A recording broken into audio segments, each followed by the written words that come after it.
గూడెం చెరువు పక్కన రాజీవ్ నగర్, ఇంకా ఒకటి మోరగుడి కాలనీ కూడా ఉంది.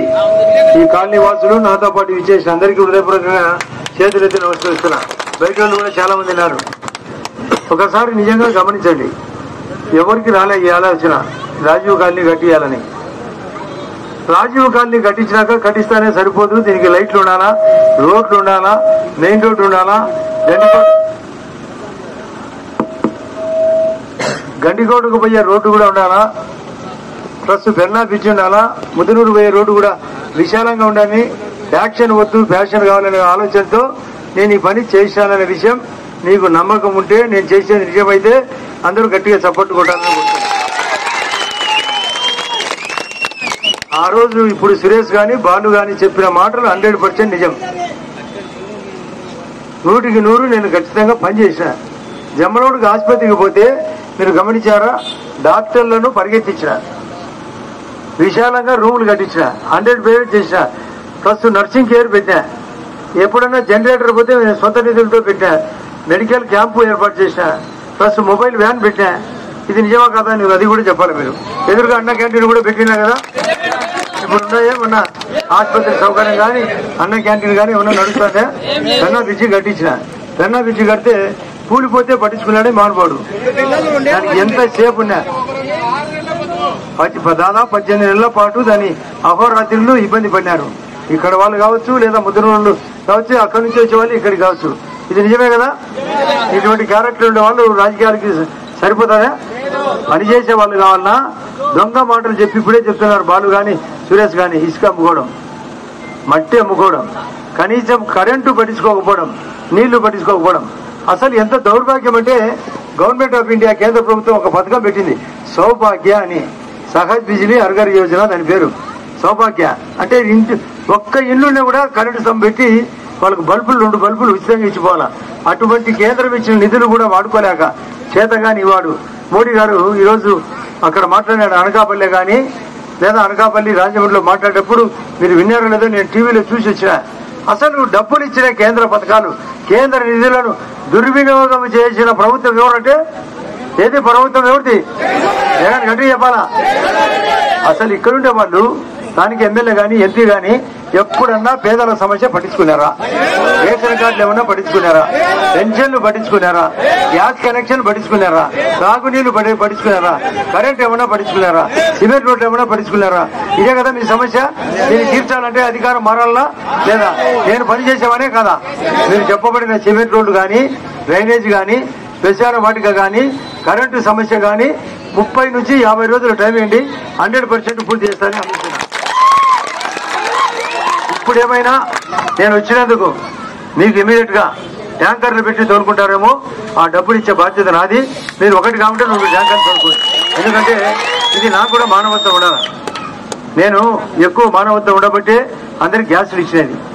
అందరికి ఖాళీ కట్టేటప్పుడు ₹1 ఎవరితోనా తీసుకున్నామో కనుక్కోండి. దయచేసి నువ్వు మాట్లాడకు, నువ్వు ఈయనకి తెలివి అట్లా మాట్లాడుతుంటే, అట్లా మీరు మాట్లాడితే నాకు వినపడుతుంది. మళ్ళా ఒకటి మానవత్వం ఉండాలి రాజకీయ నాయకుడికి. ఆ మానవత్వం ఎక్కువయ్యే నేను మెడికల్ క్యాంప్ పెట్టినా, గ్యాస్ కనెక్షన్ ఇచ్చా, కుట్టు సెంటర్లు పెట్టినా, ఫిల్టర్ వాటర్ పెట్టినా. ఆ దానికి తోడు భవన కార్మికులకు, చేనేత కార్మికులకు ఇన్సూరెన్స్ కట్టా. ఇది కరెక్టా కాదా చెప్పాలి మీరు. నేను అందుకే ఫ్యాక్షన్ వద్దు ఫ్యాషన్ కావాలనేది అన్నట్టు పనిచేసినా. దొంగ మాటలు చెప్పి నా ఏదో ప్రభుత్వంలో ఉండి హలో ఈయన మాదిరి బై ఎవరు సుధీర్ పేరు చెప్తారు మన నిన్న ఉపలపట్లో. ఏం పేరు అంటే సుడిగాలి సుధీర్ అంట, బై సుధీర్ అంట, బై అంటాడంట. అన్ని ఇష్టం వచ్చినట్టు ఎత్తడం.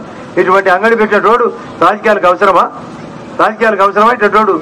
కాబట్టి అయినా మరొకటి, అవినాష్ రెడ్డి నా మీద కేసు పెట్టించారు లేదా? ఆ రోజు శివంకాడు ఉన్నాడు లేదా? కుట్లు కట్టారు లేదా? కట్లు కట్టారు లేదా? పొదరిడేమో గుండెపోటు విన్నారు లేదా? మధ్యాహ్నానికి వచ్చేందుకు నా పేరు పెట్టారు లేదా? ఇప్పుడు ఏమైంది కేసు? వాళ్ళే కదా, అవినాష్ రెడ్డి కదా, వాళ్ళ షర్మిలమ్మ వాళ్ళ అక్క చెప్తాను కదా, వాళ్ళ అక్క సునీత చెప్తాను కదా. ఇటువంటి షర్మిల సునీత చెప్పే మాటలు మీరు విశ్వాసంలోకి తీసుకున్నారు లేదా? సిబిఐ చెప్పేది నిజం అనుకుంటారు కదా? 8వ ముందాయా కదా? ఇటువంటి వ్యక్తి అవసరమా? ఇటువంటి సుధీర్ అవసరమా? ఇటువంటి ప్రభుత్వం అవసరమా? అదే చంద్రబాబు నాయుడు పెట్టిన 4 పథకాలు చెప్తే మీరే చెప్పాలా. చంద్రబాబు నాయుడు 1500 రూపాయల స్కీమ్ ఏదో పేరు చెప్పండి. 1500 రూపాయలు ప్రతి ఆడబిడ్డకు 1500 రూపాయలు 18 సంవత్సరాలు నిండితే. అదే కాకుండా 3000 రూపాయల స్కీమ్ చెప్పండి. నిరుద్యోగ ప్రతి అందరికీ తెలుసు కదా. 4000 రూపాయల స్కీమ్ చెప్పండి. 4000 రూపాయల స్కీమ్ చెప్పండి. 15000 రూపాయల స్కీమ్ చెప్పండి. అమ్మఒడి అంటే అమ్మఒడి తీసేశాడు. మాతృవందనం అని పేరు పెట్టి ప్రతి ఒక్కరికి పుట్టిన బిడ్డకు ఎంతమంది చదివితే అంతమందికి 15000 రూపాయలు. అది కాకుండా రైతులకు చెప్పండి 20000 రూపాయలు. ఇది ఇవన్నీ రావాలంటే, అది కాకుండా మహిళలకు బస్సు ప్రయాణం ఫ్రీగా జరగాలంటే, 3 సిలిండర్లు ఉచితంగా రావాలంటే ఏ ప్రభుత్వం రావాలా? తెలుగుదేశం అధికారంలోకి రావాలా? తెలుగుదేశం అధికారంలోకి రావాలంటే ఎమ్మెల్యే అభ్యర్థి ఎవరు కావాలా? ఆంజనేయుడు కావాలా? మోడీ గారు ప్రధానమంత్రి కావాలంటే ఎవరు కావాలా? బుల్లెట్ భూపేశ్ అని చంద్రబాబు నాయుడు నెల కిందట రుద్దుటూరులో చెప్పిన ప్రకారం మీరు ఓట్లు వేస్తారు లేదా? వేస్తారు లేదా? మీ పెట్టెలో తెలుస్తుంది మీ ఎన్ని ఓట్లు వచ్చాయని. మీది ఊరికే అన్న కాదు. నేను ఆ సినిమాలో పాట ఉంది, మీ కళ్ళు చెబుతున్నాయి మీరు నన్ను ప్రేమించారని. మీ పెట్టే చెబుతాది ఎన్ని ఓట్లు వచ్చాయని. మీ పెట్టే చెబుతా. మీరు ఊరికే తమాషగా చెప్తే కుదరదు. ఇంటింటికి తిరుగుతారు లేదా? పెట్టే ఎలక్ట్రానిక్ పెట్టే పంపించాం. ఎట్లా? కమలం ఎన్నో ర్యాంకులు ఉంది. ఫస్ట్ ర్యాంక్ కమలం, ఫస్ట్ ర్యాంక్ సైకిల్, 2వ ర్యాంక్. ఇది తెలుసు కదా. కాబట్టి మోడీ అధికారంలోకి రావాలంటే భూపేశ్ కు, చంద్రబాబు నాయుడు అధికారంలోకి రావాలంటే ఆదినారాయణ రెడ్డికి ఓటు వేయాల్సిన అవసరం ఉంది. ఈ యొక్క దొంగ పాలన పోవాలా లేదా? ఈ ఇసుక ఫ్రీగా రావాలా లేదా? మీకు ఈ గ్రామాలు మీకు దక్కాలి లేదా? మీకు కరెంటు పెరగాలి లేదా? మీకు సిమెంట్ రోడ్డు రావాలా లేదా? మీ తార్ రోడ్డు రిపేర్ జరగాలా లేదా? అదే కాకుండా ఆ యొక్క టూరిజం పెరగాలా లేదా? ఆ స్టీల్ ఫ్యాక్టరీ రావాలా లేదా? ఆ బ్రిడ్జి మళ్ళా నేషనల్ హైవే, కొత్త రోడ్డు ఒకటి నేషనల్ హైవే, ఒక ఇప్పుడుండే బ్రిడ్జికి 750 మీటర్ల అవతల అటు మళ్ళా కొత్త రోడ్డు. అది ఎప్పుడైతే వస్తుందో మీరు డైరెక్ట్ గా ప్రొద్దుటూరుకి దాంట్లో ఎంటర్ అయ్యి డైరెక్ట్ గా ప్రొద్దుటూరుకి పోవచ్చు. అంటే జమ్మలమూడు కూడా తగలకుండా ఆ రోడ్డు రావాలంటే ఎవరు రావాలా? ఆ రోడ్డు ఎవరిది? కేంద్రానికి. 5 కేజీలు బియ్యం ఇచ్చేది ఎవరు? అది కాకుండా మాతృవందనం కింద గర్భవతికి 6000 రూపాయల స్కీమ్ ప్రవేశపెట్టిన వ్యక్తి ఎవరు? మోడీ గారు. అది కాకుండా 13 వ్యాక్సిన్లు 12,000 రూపాయలతో ఉచితంగా పెట్టే వ్యక్తి ఎవరు? మోడీ. దాని పేరు ఇంద్రధనస్సు. ఇలాంటి కొత్త పథకాలు రావాలంటే ఇందిరమ్మ ఆవాస్ యోజన ఇండ్లు 1,80,000. నేను గమనించిన చాలా ఇండ్లు తక్కువ ఉన్నాయి. ఇక్కడ అడుగుతారు వాళ్ళకు 2 సెంట్లు అయితే సరిపోదు పాపం, కావాల్సిన కొండ ఉంది. 3 సెంట్లు కొత్త ఇందిరమ్మ ఆవాస్ యోజన ఇప్పించే బాధ్యత నాది. అక్కడే శ్మశాన బాటుగా ఏర్పాటు చేసే బాధ్యత నాది. ఆ కొత్త పెన్నా బ్రిడ్జి కట్టించే బాధ్యత నాది. ఆల్రెడీ టెండర్ పిలిచినాం కూడా 5 నెలలైంది. ఇలా మొగానికి ఆ యొక్క భూసేకరణ జరగలేక ఈ యొక్క రాష్ట్ర ప్రభుత్వం ఫైల్ కావడం వల్లే ఆ యొక్క బ్రిడ్జి కూడా నిర్మాణం ఆగింది. ఇటువంటి పరిస్థితిలో ఈ ప్రభుత్వం పోవాలా లేదా? పోవాలంటే ఏం చేయాలి? మీరు బ్యాలెట్ లో మీరు ఒక 2 చేతులు అందరూ దయచేసి ఎత్తండి. అందరూ 2 చేతులు ఎత్తండి. చూడేవాళ్ళు ఎందుకు ఎత్తామని అంటే ఒక చేత్తో ఒక ఓటు సైకిల్ కు, ఒక ఓటు కమలానికి. చెప్పండి అందరూ. ఓటు బార్ 2వ ఓటు బార్ కమలం వేయిస్తామని ఊర్లో అందరికీ చెప్తామని మా భూపేశ్ కు సాయం చేయండి. రుద్దుటూరులో తెలిసిన వాళ్ళు ఉంటారు, ఉడివెందలు తెలిసిన వాళ్ళు ఉంటారు, కమలాపురం, మైదుగూరు, బద్వేలో తెలిసింటారు, కడపలో. వాళ్ళకు కూడా ఓట్లు వేయించే బాధ్యత మీకు ఉందా లేదా? చేయితే ఉందా లేదా? నాకేమన్నా కొందరు చెప్తున్నారు ఇంకా ముస్లింస్ తేడా అని. నేను అటువంటి క్యారెక్టరా? నాకు అటువంటి క్యారెక్టర్ ఉందా? నా వార్డు నేను క్రిస్టియన్స్ తో ఏమన్నా తేడా ఉందా?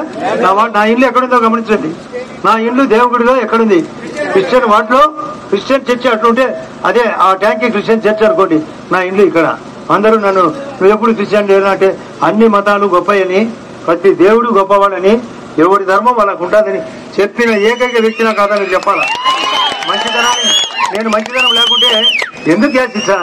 ఎందుకు ఫిల్టర్ వాటర్ పెడతా? ఎందుకు మెడికల్ క్యాంప్ పెడతా? ఎందుకు గుట్టు విషయాలు ఇస్తా? మీరు ఆలోచించండి. ఎందుకు భవన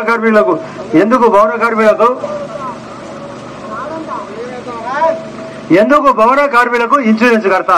ఎందుకు చేనేత కార్మికులకు ఇన్సూ కడతా? ఇక్కడ తెచ్చి మేమే నేను 65 లక్షల రూపాయలు చేతులు ఇచ్చిన ఖాళీ కట్టడానికి. ఈ నా కొడుకులు దీంట్లో ఎత్తినాడు లేదా?